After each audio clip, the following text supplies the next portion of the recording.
I wasn't supposed to be home yet. That was the first thing Callum said when he saw me standing in the hallway. I had come back early from my doctor's appointment thinking I'd have time to steep some tea and sit in the garden before the sun got too high. Instead, I was greeted by voices, cheerful, unfamiliar ones floating in from the living room. Laughter, footsteps, a woman giggling as someone described great light in the mornings and loads of potential for an open-plan kitchen. My feet stopped cold on the entryway rug. I knew that voice. Callum. I stepped forward past the coat rack and into view. There he stood in the middle of my living room, waving his arms like some eager agent. A couple sat on the edge of my love seat sipping coffee from the mugs I'd just bought last month. Callum turned, blinked, then smiled like it was nothing. "Oh, Mom. You weren't supposed to be back yet," he said, not missing a beat. "We're just showing the place." The words didn't land. They scraped. I looked at him, then at the couple, then back at him. My throat tightened, but I stayed still. The woman looked up at me and smiled politely, as if I were staff. Callum cleared his throat. "You've lived your life," he said, giving me a sideways glance. "We thought it was time someone else got to build theirs." That's when I understood. This wasn't a joke. This wasn't a favor gone too far. This was theft, dressed in casual tones and family smiles. I stepped forward and looked him in the eye. "And you," I said, voice quiet, "just started destroying yours." The couple stood awkwardly. Callum tried to smooth it over with a joke about renovations and timing. I didn't say another word. I went to the kitchen. The cabinets had been reorganized again. My tea was missing. The mug I reached for wasn't mine. Later that night, they laughed together in the yard while I sat alone at the kitchen table, remembering how much quieter the house used to be. I used to know every corner of this house. Every inch had a story. The floorboards in the hallway, those were the ones I laid myself bent over with a nail gun and a stubborn back. The banister on the stairs, my late husband Russell carved that during our first winter here. We joked it was too smooth that the kids would slide down it like a ride. And they did. Now, when I walk through my own home, I have to look twice. The walls used to be a soft cream warm in the evening light. Now they're painted over in some flat gray I never chose.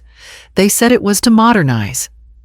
I came back from the grocery store one afternoon and it was done. "We thought it'd be a nice surprise," Avery said. My workbench, once sacred, now collects dust in the shed. The garage, my old space, is where they keep boxes of shoes and gym equipment. Even my toolbox had been tucked away behind bins of old decor. Callum had asked to move in after the tech firm laid him off. "Just 6 months, Mom. Until we figure things out." That was 2 years ago, and somewhere between month 3 and month 6, Avery started calling it our house, our kitchen, our floors, our garden. It was subtle at first. I ignored it. They were stressed. They needed help. That's what I told myself. But tonight, as I sit alone at the table, I realize it wasn't subtle at all. It was a slow rebranding of my life. I can see them through the window, Callum and Avery in the yard, laughing over something on her phone. Their ease twists something deep in me. My hand rests on the wood trim along the kitchen doorway. I remember showing Callum how to measure it years ago. He was so careful, then proud of getting the angle right. Now he wants to sell it. The trim, the door, the wall, the whole house. By Saturday morning, I'd almost convinced myself the whole thing was a misunderstanding. Maybe Callum's showing the place had been nothing more than bad phrasing, a clumsy attempt to impress someone. I wanted to believe that. But when the doorbell rang just after 10, the sound cut through that hope like glass breaking. I wiped my hands on a dish towel and opened the door. There they were again, the same couple from last week this time, with a man in a navy suit holding a clipboard. The woman's eyes widened when she saw me. "Oh," she said. "We thought well. Your son said I stepped aside just enough to block their view of the living room. This house isn't for sale, I said, evenly. And it never has been. The real estate agent shifted awkward. Ma'am, he assured us he had full authority to— He doesn't, I said. You can leave now. They didn't argue. The woman murmured an apology. The man gave Callum a look of quiet irritation as they walked back to their car. Callum trailed behind them, pale but silent. He didn't look at me when he passed. The rest of the day moved slowly, heavy with things unsaid. He avoided me, and I didn't go looking for him. By nightfall, I was still at the kitchen table pretending to read. That's when I noticed a folder half hidden under a pile of mail in the office. It wasn't mine, different paper, thicker stock. I opened it, expecting nothing. But there it was, a printed purchase agreement. My name typed neatly, under seller. My signature at the bottom, except it wasn't my handwriting. The air left my lungs. I turned the page and saw the county seal partially filled out, waiting for final submission. He hadn't filed it yet, but he'd planned to. I took a photo of every page, careful not to leave a crease out of place. Then I slid the papers back into the folder, placed it exactly where I found it, and closed the drawer. That night, the house felt colder than it had in years, and my silence no longer felt like peace. I didn't sleep the night I found the forged papers. I lay still in bed, hands folded over the covers, staring at the ceiling, going over every moment, every sign I'd ignored, every sentence that should have meant more. By Monday, I called Roslyn. We hadn't seen each other in a while, but when I asked if she had time for lunch, she said yes, without hesitation. We met at a quiet diner off the main road, the kind with paper menus and coffee that's always too strong. I slid the folder across the table before the waitress had even brought our water. Roslyn adjusted her glasses and flipped through the pages. She didn't speak for a long time. When she did, her voice was low. That's a felony, Laurel. He forged your name. He tried to sell your home out from under you. I nodded. I'd already known it, but hearing it said out loud felt like the ground shifted beneath my chair. Are you ready to go to the police? She asked. I shook my head. Not yet. I want to see how deep this goes. Roslyn tapped her finger on the signature line. Then we do it right. I know a guy, private investigator. Discreet. Thorough. You want answers? Let's get them. I didn't say yes immediately. But later that afternoon, after I got home and saw Callum's car in the driveway, I made the call. Within a week, we had records. Calls made to agents' scheduled appointments I hadn't been told about. One real estate firm had even emailed Avery referring to her as associate. But she didn't work there, not officially. It was all a front, a name on paper, an image they were trying to sell along with the house. This wasn't a moment of desperation. It was a strategy, a quiet campaign. Each thread we pulled led to another, and with every one it became clearer. This wasn't just betrayal, it was a blueprint. One morning I opened my inbox and found surveillance stills. Avery in a blazer that wasn't hers, shaking hands outside a home that wasn't theirs. After the call with the investigator, I started spending more time in the workshop behind the house. It was the only space they hadn't touched. Dust had gathered on the old cabinets, and rust crept along the drawer handles. But it was still mine. The scent of old pine and metal filings calmed me. I began digging through every box and folder Russell and I had ever kept: old receipts, contracts, copies of permits. I wasn't looking for anything specific, just trying to piece together what was left of the life we built in case I needed to defend it.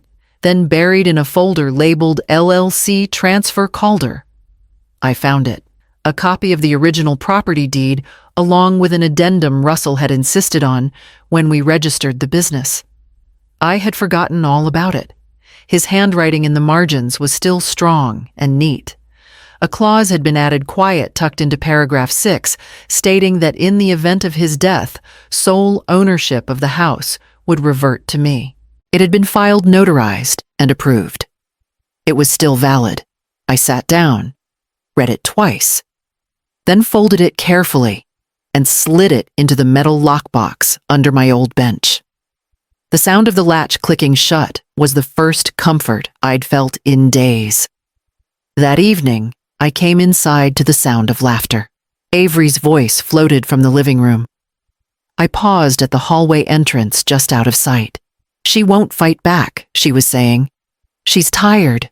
Half the time she doesn't even notice what we move around." Callum didn't respond. Or if he did, I didn't hear it. I stood there for a long moment, hand on the doorframe. Then I stepped back, turned around, and quietly shut the door to the hallway behind me. The next morning, I called Roslyn again and told her I was ready to move forward. I waited until a Tuesday evening, when the house felt quiet and ordinary, to ask. Callum was in the kitchen, finishing the last of the leftovers, when I said it. "I'd like to have dinner. Just the three of us. One last quiet memory before anything changes." He raised an eyebrow but nodded. "Sure, Mom. Sounds nice." Avery looked up from her phone, mildly surprised. "A dinner?" "Yes," I said, steady. "Here, I'll cook." She paused, then shrugged. "Okay." They didn't ask what I meant by "before anything changes." I didn't offer it. I spent the next day cleaning the house top to bottom, not because I needed to impress them, but because I wanted to remember it how it once was. I pulled out the silverware Russell and I had received for our wedding. I polished the dining table until the wood caught the afternoon light again. I brought down the cloth napkins I hadn't used in years, and at each setting, I placed a plain white folder. Inside each one, a quiet, unraveling copies of the forged contract I had found in the office, the legal deed in my name, and a letter from my lawyer explaining the injunction and trust preparations already underway. Facts. Dates. No emotions. Just the truth on paper. When the time came, they sat down, laughing, talking about a new recipe Avery wanted to try next week. I didn't interrupt. I poured the wine, set the dishes, and waited for the moment they reached for the forks. "Before we eat," I said calmly, "I wanted you both to know what I found." Callum glanced at the folder in front of him. He opened it, and his face drained of color. Avery didn't open hers right away. She just stared at mine, then slowly reached for the tab. Neither of them said a word. The food sat untouched. The silver gleamed. The house was completely silent, except for the soft tick of the kitchen clock behind me. When I stood, neither followed. I left them at the table and walked into the office to retrieve the second set of documents. They didn't come find me that night. Not after the folders, not after I left them at the table. The next morning, the kitchen was spotless, the dishes done. A silent apology, maybe. Or fear. Callum hovered near the doorway around noon. I was trimming herbs on the porch, calm hands over shaking roots. He finally spoke. "Mom, can we talk?" I nodded and followed him inside. Avery was already seated on the couch, her hands folded in her lap. For once, she didn't have that thin, polite smile on her face. I stood. I didn't sit. "I've filed an injunction." I began, my voice steady. "The house is under legal protection. The deed, my deed, is active and binding. Your contract is void." Callum swallowed hard. "But Mom, we were going to—" "I know what you were going to do," I said. "And I also know what your father and I built. That clause in the deed. You never thought to look for it." Avery looked down. She hadn't opened her mouth once. "I'll be selling the house," I continued, "through a private firm. Quietly. The proceeds are going into a trust under my name with my terms. Neither of you will have access." Callum's voice cracked. "You're kicking us out." "No," I said softly. "I'm moving forward.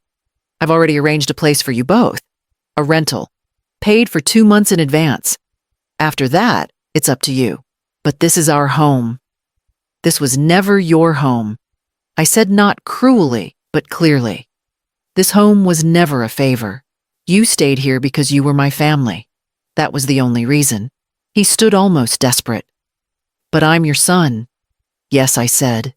"You are. And I'm still your mother. That hasn't changed. But the terms of this roof, those have." I walked past him, the papers already sealed in an envelope for the attorney. On the table behind me, I left the keys to the rental and a note with the new address. I had already called the locksmith. He was coming the next morning. The locksmith arrived just after 8. He was young, polite, didn't ask questions. I handed him the list of doors, front, back, side entrance, and a fresh set of deadbolts I'd picked up myself the week before. He worked fast. I stood nearby, arms crossed, watching each turn of the screwdriver like it was something sacred. I didn't explain why. He didn't ask. By 10, the moving truck pulled into the driveway. I'd called the company myself, told them exactly what to pack the boxes Callum and Avery had stacked in the guest room, their clothes in the closet, even the unused fitness equipment in the garage. I labeled everything before they got up. The truck filled quickly. I signed the storage papers prepaid for 1 month and gave the movers the new unit number. Everything they needed to start over was packed and handled. I left nothing behind but their silence. That afternoon, the house settled. Sunlight moved through the front windows without interruption. I vacuumed the living room rug, wiped the kitchen counters twice. I even made myself tea for the first time in months. It was exactly where I'd left it. Then the door rattled. Callum. I didn't move. I stayed behind the curtain watching as he jiggled the handle, pulled out his keys, and froze when they didn't fit. He knocked. Once, twice. Not hard. Then louder.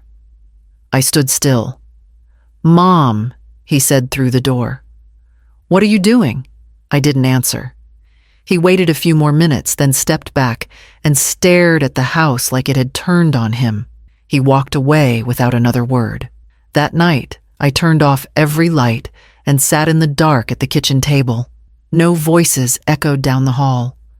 No footsteps overhead. No television humming in the background. It was just me, the quiet, and the soft creak of the old floorboards as I stood to pour a second cup of tea. By morning, I had an appointment to list the house. The attorney's office smelled faintly of old leather and lemon oil. Everything about it was quiet, and precise papers, aligned pens placed just so. I liked that. He greeted me with a firm handshake and took his time explaining each line of the listing contract. I'd insisted on conditions: no open houses, no walkthroughs without my presence, and no offers unless thoroughly vetted. I wasn't letting anyone else misrepresent my walls again. "This will move quickly," he said. "Properties like yours don't sit long, especially when they're cared for." Rosalind met me afterward at the notary's office. We went through the trust paperwork line by line. She was patient, steady of voice I didn't know I needed until I heard it beside me. The trust would hold the full proceeds of the sale locked until I said otherwise. No outside access. Not from them, not from anyone. I'm not doing this to punish them. I said more to myself than to her. "I know," she said. "You're doing it to breathe." Afterward, I drove home and went straight to the workshop. The dust hadn't returned yet. The light cut across the bench just like it used to, steady and warm. I spent the afternoon sorting screws into jars. Flathead Phillips rusted new. I rearranged the tools into rows, cleaned off the vise, and swept the floor twice. Then I sat on the old stool and laid my hand on the center of the bench. The wood was scarred from years of work, nails driven too hard, plans scribbled and sanded off. Russell's initials were still faint in the corner. I wasn't rebuilding this house. That part was done. But I was starting something else. That night, I opened a new notebook and wrote a list with no title. Things I wanted. Things I missed, things I hadn't admitted out loud in years. By the time I set the pen down, I felt lighter than I had in months. 3 weeks later, the sale closed without ceremony. Cash, offer, no contingencies. The buyer didn't ask for repairs, didn't haggle over the porch or the foundation. He wanted the land, the location. I handed over the keys and signed the papers in less than 15 minutes. There were no tears, just relief. I moved into a smaller house just 10 minutes away, 1 story fewer windows, but sunlight pours in through the kitchen, like it was designed just for quiet mornings. There's no workshop, but the back room fits my old bench. I set it against the far wall and left the rest empty. I don't need to fill everything right away. The days are slower here. No footsteps overhead. No muttered conversations through the walls. I make tea in the same cup every morning and sit by the window, watching the light move across the floor like time marking itself without pressure. Yesterday, a letter arrived. No return address, but I knew the handwriting. Callum's words were few. "I don't understand what happened," he wrote.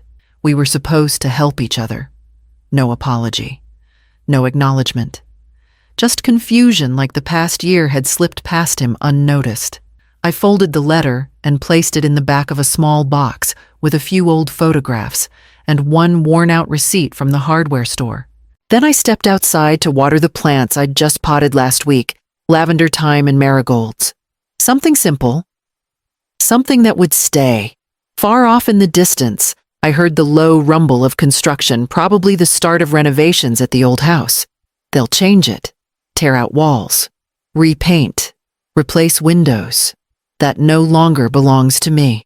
I turned my back to the sound, walked up the steps of my new porch, and closed the door behind me.